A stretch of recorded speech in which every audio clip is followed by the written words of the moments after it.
നമസ്കാരം. ഇന്നിനിഷയിലേക്ക് ഏവർക്കും സ്വാഗതം. നാം പരിഭ്രാന്തരായിക്കൊണ്ടിരിക്കുകയാണ്, സാധാരണ ജനങ്ങൾ. ഒരു വശത്ത് നമുക്ക് ഇലക്ഷൻ കഴിഞ്ഞ് ഇത്രയും നാളായിട്ടും ഫലം പ്രഖ്യാപിച്ചിട്ടും മുഖ്യമന്ത്രി ആയിട്ടില്ല എന്ന നിലയ്ക്ക് കേരള സംസ്ഥാനം ഇത്തിരി പരിഭ്രാന്തിയുണ്ട് കേരള സംസ്ഥാനത്തെ മലയാളികൾക്ക്. മറുവശത്ത് നമ്മൾ ലോക സാഹചര്യം, ഇന്ത്യയുടെ സാമ്പത്തിക നില എങ്ങനെ ബാധിക്കും, സാമ്പത്തിക നിലയെ എങ്ങനെ ബാധിക്കുമെന്ന് ഒരു ആശങ്ക ജനങ്ങളിലൊക്കെ മുന്നേ ഉണ്ടായിരുന്നു. പിന്നെ മോദി കരുതൽ നീക്കത്തിനായി എല്ലാവരോടും ആഹ്വാനം ചെയ്യുകയും കൂടി ചെയ്തപ്പോൾ വലിയ പരിഭ്രാന്തി തന്നെയാണ് നമുക്കിടയിലൊക്കെ ഉണ്ടായിട്ടുള്ളത്. ചില സന്ദേഹങ്ങൾ വന്നതുകൊണ്ട് ഞാനൊക്കെ തന്നെ ഒരു മാസം യുദ്ധം നീണ്ടു നിന്നേക്കാം, അല്ലെങ്കിൽ ഒരു മൂന്നാം ലോക മഹായുദ്ധമായി മാറിയേക്കുമോ എന്ന സന്ദേഹമൊക്കെ എന്നിൽ ഉടലെടുത്തതുകൊണ്ട് ഞാൻ ഗ്രോസറി ഐറ്റംസൊക്കെ, പലവ്യഞ്ജനങ്ങളൊക്കെ കുറച്ചധികം സ്റ്റോർ ചെയ്തു. കോവിഡിന് സമാനമായ സാഹചര്യം ഉണ്ടായാൽ അത് വലിയ വിഷമമാവും, വിലക്കയറ്റം വന്നേക്കാം.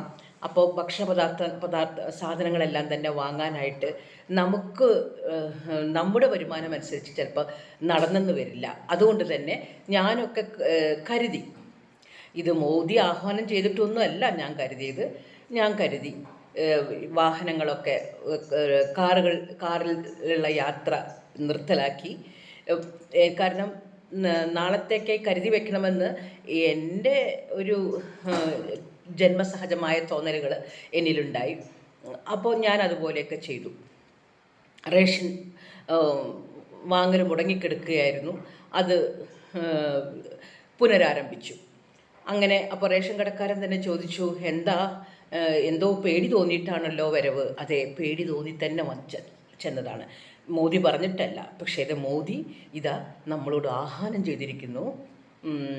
നമ്മൾ സന്ദേഹിച്ച പോലെയൊക്കെ തന്നെ വാഹനങ്ങൾ വാങ്ങുന്നത് നിർത്തുക, ഇന്ധനം ഉപയോഗം കുറയ്ക്കുക, കാറുകൾ നിരത്തിലിറക്കാതിരിക്കുക, ഇലക്ട്രിക് വണ്ടികൾ വാങ്ങുന്നത് പരിഗണിക്കുക, കൂടുതലും അത് ഉപയോഗിക്കുക, ദിവസവും ഓഫീസിൽ പോയി പണിയെടുക്കേണ്ടതില്ല, വർക്ക് ഫ്രം ഹോം ആക്കുക, അങ്ങനെ ഒരുപിടി സ്വർണം വാങ്ങുന്നത് നിർത്തിവെക്കുക, ടൂറിസം, അതായത് വിനോദയാത്രകൾ, വിദേശങ്ങളിലേക്കുള്ള യാത്രകൾ നിർത്തലാക്കുക. പകരം ഇന്ത്യയിലുള്ള യാത്രകൾ, അത് ഇന്ത്യൻ ഇക്കോണമിയിലേക്ക് തന്നെ പോകട്ടെ എന്ന് കരുതിയായിരിക്കാം ഇന്ത്യൻ യാത്രകൾ കൂടുതലായിട്ട് ചെയ്യുക. അതിനെ ആഭ്യന്തര ടൂറിസത്തെ പ്രോത്സാഹിപ്പിക്കുക.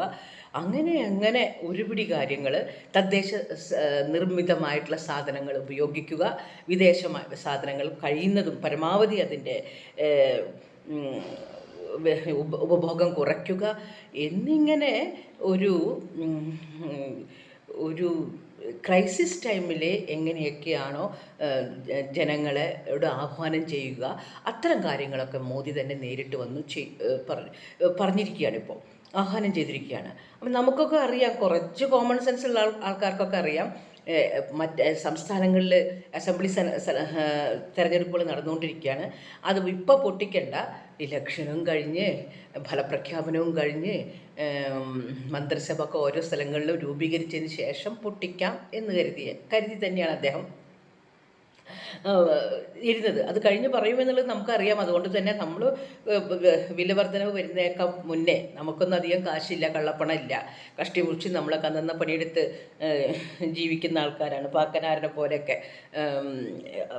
വലിയ വലിയ കരുതലുകളൊന്നും ഇല്ലാതെ എനിക്ക് വേണം, എന്നെ അങ്ങനെ പറയില്ല, പാക്കനാർ പറഞ്ഞ പോലെ നമ്മളങ്ങ് ജീവിക്കുകയാണ്. അപ്പോൾ ഇതും കൂടി കേട്ടപ്പോൾ നമുക്ക് ചെറുതല്ലാത്ത പരിഭ്രാന്തി ഉണ്ടായിട്ടുണ്ട്. അത് ഒരുപക്ഷെ കരുതൽ നീക്കമായിരിക്കാം, അല്ലെങ്കിൽ ഭരണപരാജയമായിരിക്കാം, അതിൻ്റെ റിഫ്ലക്ഷൻ ആയിരിക്കാം. എന്തായാലും പൊതുജനം സഹിച്ചേ മതിയാവും, നമ്മൾ സഹിച്ചേ മതിയാവും. അതിനിടയ്ക്കാണ് ഇങ്ങനെ അതിനനുസരിച്ച് അദ്ദേഹത്തിൻ്റെ നിർദ്ദേശമനുസരിച്ച് നമ്മുടെ സംസ്ഥാനങ്ങളിലും കാര്യങ്ങൾ ഇംപ്ലിമെൻറ്റ് ചെയ്യേണ്ടതാണ്. എങ്ങനെയൊക്കെയാണ് അതിനനുസരിച്ച് ജനങ്ങളുടെ ഇപ്പോൾ കഷ്ടപ്പാടുള്ള ആൾക്കാരുണ്ടാവും, പട്ടിണി എടുക്കുന്ന ആൾക്കാരൊക്കെ ഉണ്ട്. അതിദാരിദ്ര്യ നിർമ്മാർജ്ജനം എന്നൊക്കെ പറഞ്ഞ് ശ്രീ പിണറായി വിജയൻ പറഞ്ഞാലും അതൊന്നും നടന്നിട്ടില്ല. കാരണം അത്തരം താഴെക്കെട്ടിലുള്ള ആൾക്കാരുടെ വീട്ടിലെ ജീവിതമൊന്നും നമ്മുടെ മുന്നിൽ കാണിച്ചിട്ടില്ല. നമ്മളൊക്കെ നല്ലോണം കഷ്ടപ്പെട്ടിട്ട് തന്നെയാണ് ജീവിക്കുന്നത്. അപ്പോൾ കുറച്ച് ആൾക്കാരെ കമൽഹാസനെ കൊണ്ടുവന്നിട്ടും അതല്ലാതെ പ്രകാശ് രാജിനെ കൊണ്ടൊന്നും കോടികൾ പ്രതിഫലം വാങ്ങുന്ന, ലക്ഷങ്ങൾ പ്രതിഫലം വാങ്ങുന്ന വേടനെ കൊണ്ടൊന്നും പറയിപ്പിച്ചാൽ ശരിയാവില്ല. ഇവിടെ കഷ്ടപ്പെട്ടാണ് നമ്മളൊക്കെ ജീവിക്കുന്നത്. നമുക്ക് യാതൊരു വക സോഷ്യൽ സെക്യൂരിറ്റി ഒന്നുമില്ല. അങ്ങനെ ഉള്ളൊരു ജീവിതമൊക്കെ തന്നെയാണ് നമ്മൾ ജീവിക്കുന്നത്. അപ്പോൾ ഇത് കേട്ടപ്പോൾ വളരെയധികം പരിഭ്രാന്തി ഉണ്ടായിരിക്കുകയാണ്. നമ്മുടെ ഖജനാവിൽ എത്ര കണ്ട് കാശ് ബാക്കിയുണ്ടെന്ന് അറിയില്ല. കാരണം നമുക്ക് ഭരണകർത്താക്കളായിട്ടില്ല. ഇനി നമ്മൾ ഇവരുടെ ജയത്തിൻ്റെ ശോഭ, UDFൻ്റെ കോൺഗ്രസിൻ്റെ ജയത്തിൻ്റെ ശോഭ മങ്ങിത്തുടങ്ങി. വിശ്വസിക്കാൻ കഴിയുന്നില്ല. ജനവികാരം ഹൈക്കമാൻഡിന് മനസ്സിലാവുന്നില്ല. KC വേണുഗോപാലിനെ തന്നെ വേണമെന്ന് പറയും. നമുക്കതൊന്നും വിഷയമില്ല, ആരെങ്കിലും വന്ന് ഭരിച്ചു പൊക്കോട്ടെ. ഇനിയിപ്പോൾ VD സതീശൻ വേണമെന്നാൽ VD സതീശനെ കണ്ടിട്ട് തന്നെയാണ് എല്ലാവരും വോട്ട് ചെയ്തിട്ടുള്ള സാധാരണക്കാരായിട്ടുള്ള ആൾക്കാർ കേട്ടോ. പിന്നെ അപ്പോൾ അത് അവരുടെ ആഭ്യന്തര പ്രശ്നമാണെങ്കിൽ അത് ഉടനെ പരിഹരിച്ച് ചെയ്യുക. ഇത് ഒരു വട്ടം നേതാക്കന്മാരെ വിളിച്ചു, പിന്നെ 2 വട്ടം നേതാക്കന്മാരെ വിളിച്ചു. ഇനി മൊത്തം മലയാളികളെ ഹൈക്കമാൻഡ് അങ്ങോട്ട് ഡൽഹിക്ക് വിളിക്കുമെന്ന് തോന്നുന്നു. ആകെ കൂടി 3 പേര് ഹൈക്കമാൻഡായിട്ടുള്ള അവിടുത്തെ ആൾക്കാരുള്ളൂ. അവർക്ക് ഇവിടെ വന്നിട്ട് അത് പ്രശ്നം പരിഹരിച്ച് പോകാമായിരുന്നുള്ളൂ. അതിന് ഇക്കണ്ട ആൾക്കാരെ ഈ പൈസ ചിലവാക്കിയിട്ട് അങ്ങോട്ട് പോകുക. ഇനി മൊത്തം മലയാളികളെയും അങ്ങോട്ട് വിളിക്കുമെന്ന് തോന്നുന്നുണ്ട്. കാരണം ഇതൊരു തീരുമാനമാവണ്ടേ. ഇങ്ങനെ ഒരു മുഖ്യമന്ത്രിയുടെ നമുക്ക് ആ കുറ്റം പറയാൻ പറ്റും. ഇതിനു മുന്നിലും സമാനമായ സാഹചര്യങ്ങളൊക്കെ ഉണ്ടായിട്ടുണ്ട്. എന്നാലും ഒരാഴ്ച 57 ഒരാഴ്ച EMS മന്ത്രിസഭ വരാൻ ഒരാഴ്ച എടുത്തിട്ടുണ്ട്.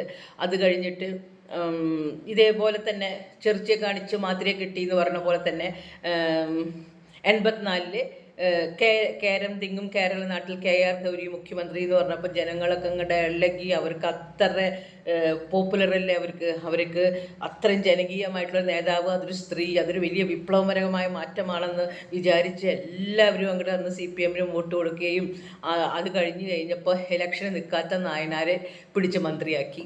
കാരണം അവർക്ക് ആണുങ്ങൾക്ക് അതങ്ങോട്ട് സഹിക്കണില്ല. ആണധികാര ഗർവിന് അവരങ്ങനെ വന്നിരിക്കുമ്പോൾ അത് അവരുടെ മുഖത്തേൽക്കുന്നൊരു അടിയാണെന്ന് തോന്നി ഗൗരിയമ്മയെ വളരെയധികം സൈഡ് ലൈൻ ചെയ്ത് ഇലക്ഷൻ നിൽക്കാത്ത നായനാരെ പിടിച്ചു വലിച്ചു കൊണ്ടുവന്നു മുഖ്യമന്ത്രിയാക്കി.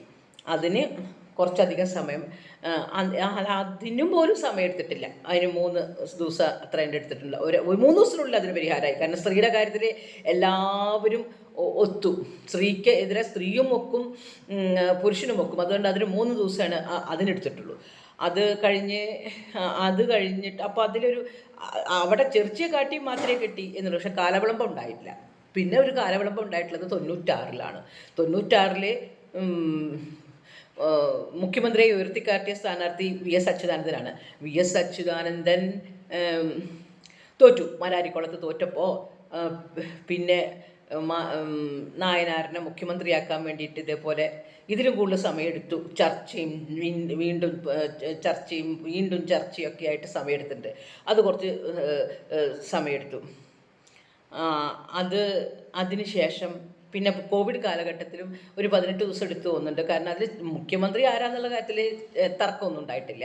പക്ഷേ എന്നാലും അത് കോവിഡ് സാഹചര്യമായതുകൊണ്ട് ഒരു 10-18 ദിവസം എടുത്തു പോകുന്നുണ്ട്. അത് കഴിഞ്ഞത് ഇപ്പോൾ എപ്പോൾ വേണമെങ്കിൽ ആറ്റുനോറ്റ് കിട്ടിയതാണ്. ഒരു കേരളത്തിലെ ഒരു 4 സംസ്ഥാനങ്ങളിലെ ഇപ്പോൾ ഉള്ളൂ, 4 1 5 കോൺഗ്രസ് തന്നെ ഭരിക്കുന്നുള്ളൂ, UDF ഭരിക്കുന്നുള്ളൂ. അവിടെ ഇപ്പോൾ ഒരു സ്ഥലത്ത് കിട്ടിയിട്ടുണ്ടെങ്കിൽ ആളുകളെ കൊണ്ട് പറയിപ്പിക്കാതെ വോട്ടർമാരുടെ ഇടയിൽ അവമതിപ്പ് ഉണ്ടാക്കാതിരിക്കുക, അല്ലെങ്കിൽ ഒരു ഇടിച്ചിൽ അവരുടെ അഭിപ്രായത്തിൽ ഒരു വിലയിടിവ് ഉണ്ടാക്കാത്ത രീതിയിൽ എത്രയും പെട്ടെന്ന് മുഖ്യമന്ത്രിയെ തീരുമാനിച്ച് അതങ്ങോട്ട് പെട്ടെന്ന് ഭരണം ഏറ്റെടുക്കുകയാണ് വേണ്ടത്.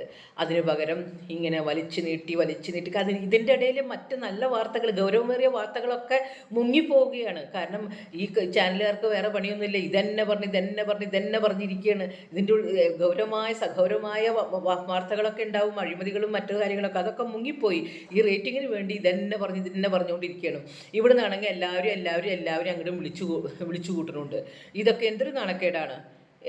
ഒരു മുഖ്യമന്ത്രിയാണ് ഈ KC വേണുഗോപാൽ നിൽക്കുകയാണെങ്കിൽ 6 മാസത്തിനുള്ളിൽ അദ്ദേഹത്തിന് ഭൂരിപക്ഷം തെളിയിക്കാൻ പറ്റിയില്ലെങ്കിൽ അത്രയും വലിയ പൈസ ഖജനാവിന് നഷ്ടമല്ലേ. ഇദ്ദേഹത്തിന് അങ്ങനെ മുഖ്യമന്ത്രിയായിട്ടുള്ളൊരു മോഹം ഉണ്ട് എന്നിട്ടുണ്ടെങ്കിൽ നേരത്തെ ഇലക്ഷൻ ജയിക്കണമായിരുന്നു.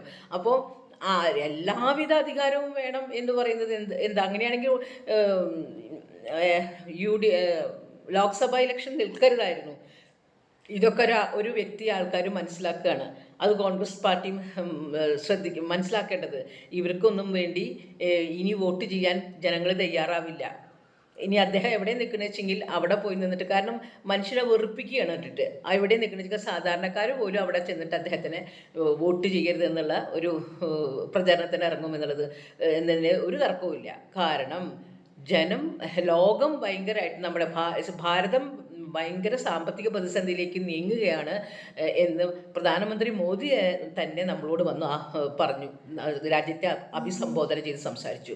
ആ സമയത്ത് വീണ്ടും ഒരു ഇലക്ഷൻ, ഇത്രയധികം കാശ് ചെലവാക്കി ഒരു ഇലക്ഷൻ നടത്തി കഴിഞ്ഞിട്ട് വീണ്ടും ഒരു ഇലക്ഷൻ നടത്തുക എന്നുള്ളത് KC വേണുഗോപാൽ ജനങ്ങളോട് ചെയ്യുന്ന ഒരു അന്യായം തന്നെയാണ്. തോന്നിവാസാണ്. ജനങ്ങൾക്ക് മുഖത്ത് നോക്കി ചെകിടത്തടിക്കുന്ന പോലെയാണ്. ഇനിയൊരു കാശ് ഉണ്ടാക്കുക. കാരണം പൊതുഖജനാവിലെ അത്ര നഷ്ടം വരുത്തുന്ന ഒരു ഇലക്ഷന് വേണ്ടി പോകുന്നത് ശുദ്ധ തെണ്ടിത്തരമാണ്. ജനങ്ങൾ ഇനിയൊരു സാമ്പത്തിക പ്രതിസന്ധിയൊന്നും നമുക്ക് താങ്ങാൻ സാധിക്കില്ല. അതുകൊണ്ട് എത്രയും പെട്ടെന്ന്